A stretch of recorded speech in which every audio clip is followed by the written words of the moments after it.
What is up, guys? We are talking about the best one prize decks today.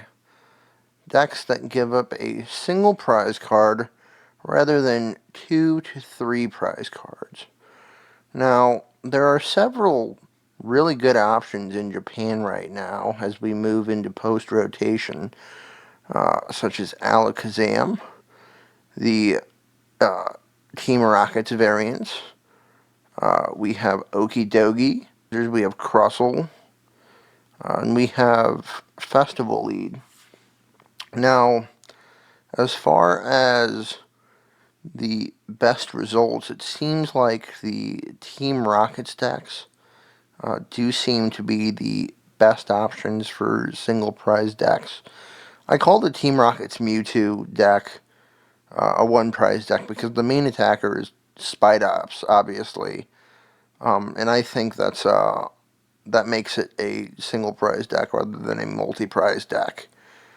But let's go ahead and get into some deck lists, as well as looking at some of the look at what's winning the most to see really what could be the best option to play. Now, recently we had the Champions League Osaka, where Alakazam took the winning deck list, or the winning deck, and let's go ahead and look at this list. So we have a pretty standard Pokemon lineup. 4-4-3 Alakazam, 3-3 Dunsparce, Psyduck, Shaman, Fez. And the card that I really like here is Eerie, because it deals with the unfair stamp and the red card. I think that was a really great text for them to use, and I'm sure it really came in handy. Now, what I really like about Alakazam is that it's fast. It can put a lot of damage on board really, really quickly, and doesn't have really any gimmicky sort of things like some of the other one prize decks like Festival Lead, which requires having Festival Lead as well as multiple Grookey on board, or Thwackey on board, in order to really be going. You need an Alakazam and energy and a bunch of cards in hand, which is super easy to do.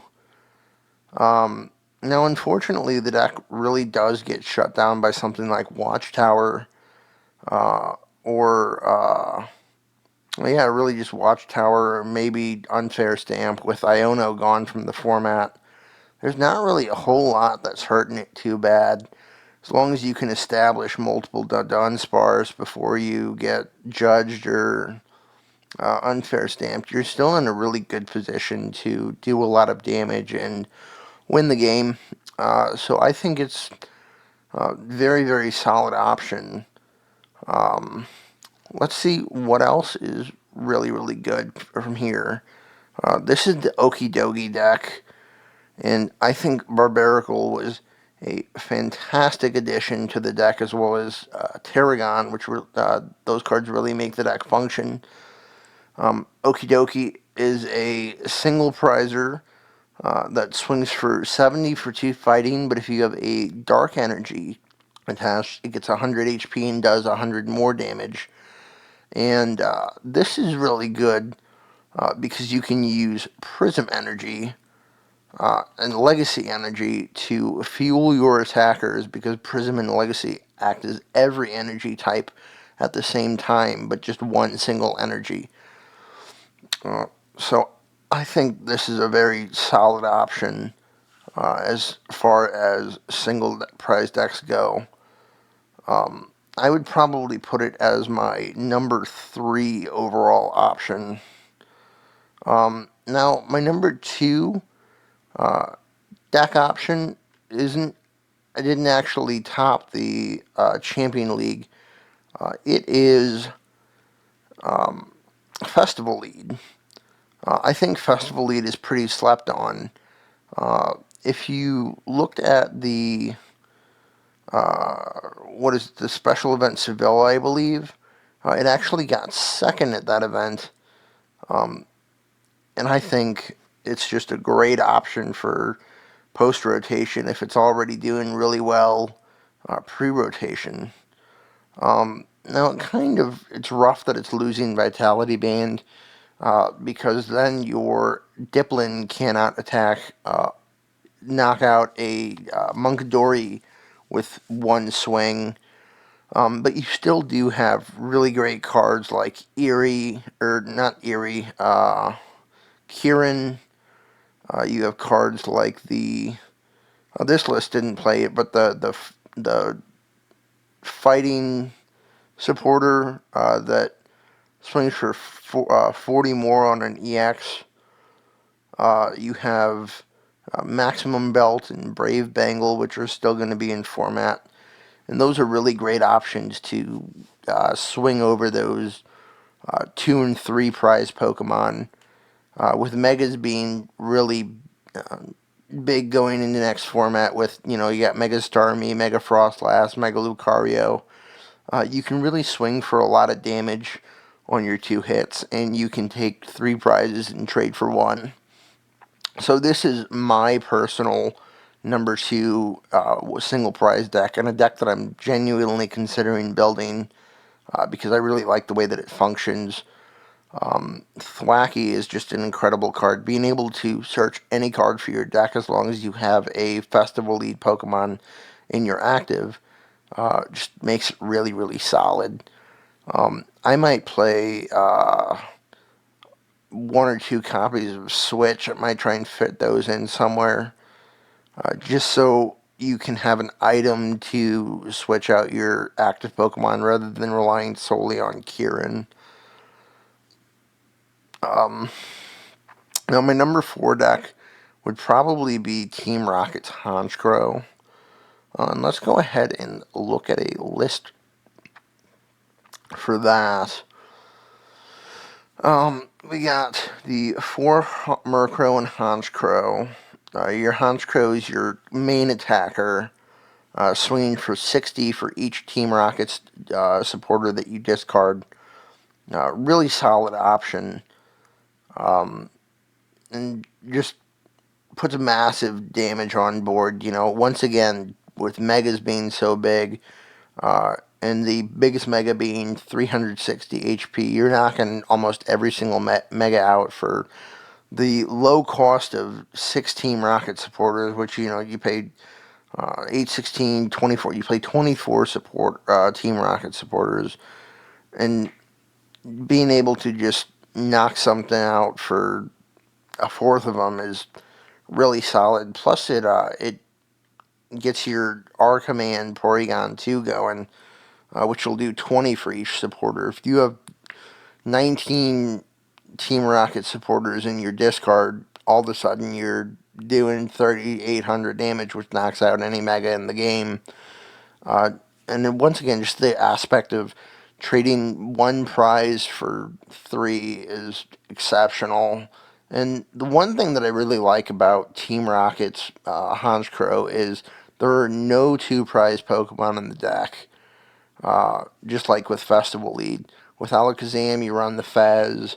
With Okidogi, you run the Blood Moon Ursaluna and the Cornerstone.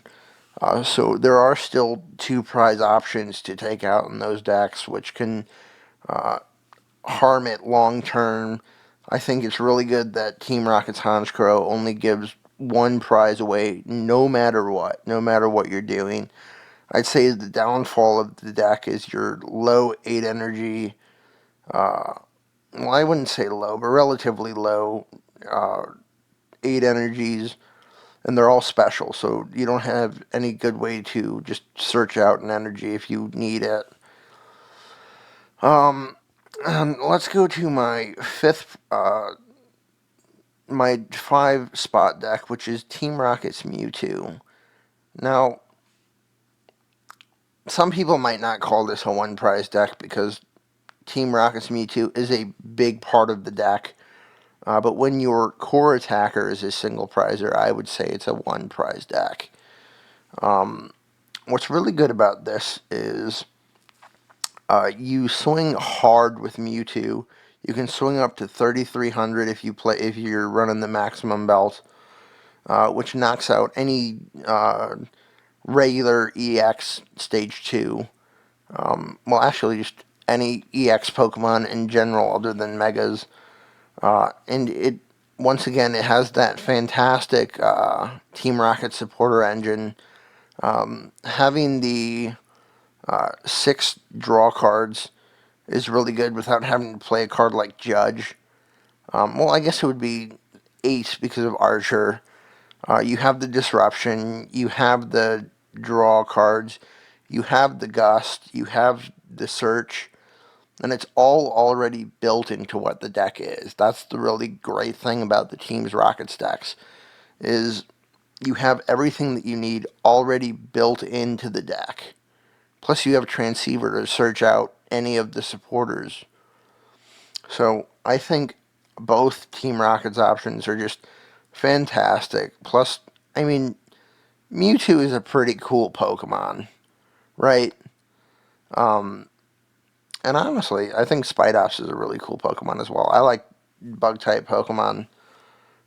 I think they're kind of just a step above. One of my favorite Pokemon is Dewpider. I think it's really cute and derpy. But bug Pokemon in general are pretty cool. I don't like especially collect them or anything, but I do think they're pretty neat. Up next we have the Crustle deck, which is a 1 prize deck now after post rotation. Pre-rotation, it's actually a 2 prize deck technically because it played Luxurious Cape, which gave it 100 HP at the cost of giving up an additional prize card when it was knocked out. So Crustle, while not being an EX Pokemon, was still worth 2 prizes. But it was a worthwhile trade-off just because having that 2,500 HP made it so much more difficult to deal with. For instance, now you have Pokemon like Hariyama, or even Meganium that swing for a ton of damage. Hariyama can knock out a non-caped Crustle in one hit while not being knocked out by it in one shot. And Meganium is a 140 hitting Pokemon that does have to swing twice. But if you have Monkadoris in play, all of a sudden it might turn into a 3 or 4 hit knockout from a Meganium while only being 160 HP. And with a lot of variants of the deck running Spiky Energy to deal that extra 20 damage when they get hit, all of a sudden on your second swing, your Meganium is getting knocked out by that Spiky Energy. I will search up Spiky Energy. Oh, cards. Spiky Energy. That's this card. As long as it's attached to a Pokemon that provides colorless energy, if the Pokemon this card is attached to is in the active spot and is damaged from your opponent's Pokemon, put 2 damage counters on it. So let's say you have Crustle and you have 3 Munkidori on bench that have energy. They attack with Meganium, they take 20, you heal 90, right? So from that 140, you've healed 90, so you're at 50. If you have Hero's Cape, all of a sudden they can't swing to knock it out, and they get knocked out when they attack it on the next turn with Meganium. So you really have good options to deal with the Pokemon that actually can do something to your Crustle, as well as Spiky Energy will help you deal with the Cornerstone Mask. Or, no, it won't.